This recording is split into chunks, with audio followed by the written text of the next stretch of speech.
Hi everyone, Dana Burkholder here. Today we're going to talk about communication, and we're going to do a couple of videos on this because communication is an absolutely massive concept. So stay tuned and look for new episodes on this particular topic.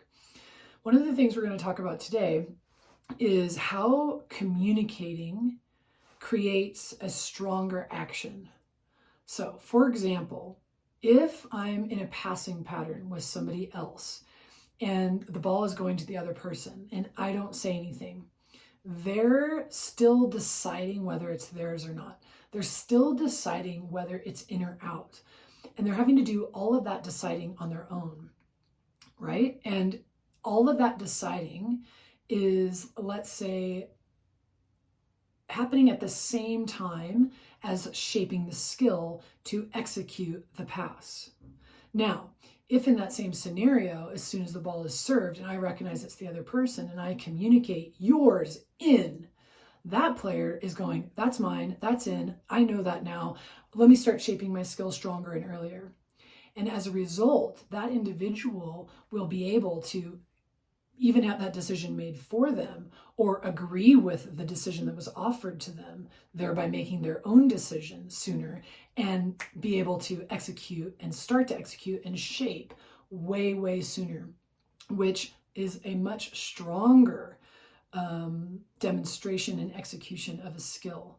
It might not necessarily lead to a different result. You could still shank the pass, but the fact that I had more time, the fact that I had more clear choice about what I was going to do gave me the opportunity and more time to execute the skill. And over time, this is going to be extremely effective and supportive of me being able to shape sooner and get to the target.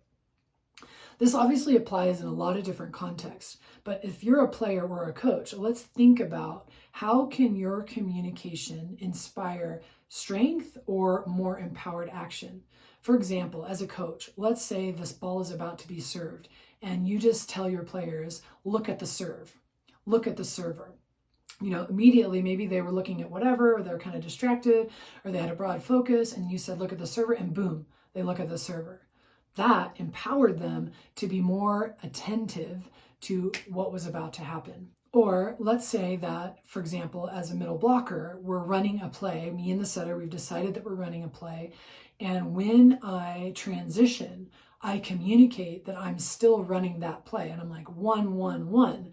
Now that setter is clear that I'm coming, that I'm committed to coming, and is able to shape to set me that particular set because she's getting the communication from me that I'm there and I'm committed to being there. And I've now empowered her action as a result of my communication. So having been in volleyball specifically for a long time, and witnessing the power of communication when a team is consistently doing this, I can say that these are only, very, very few examples of the power of communication, which is why we're going to have another episode.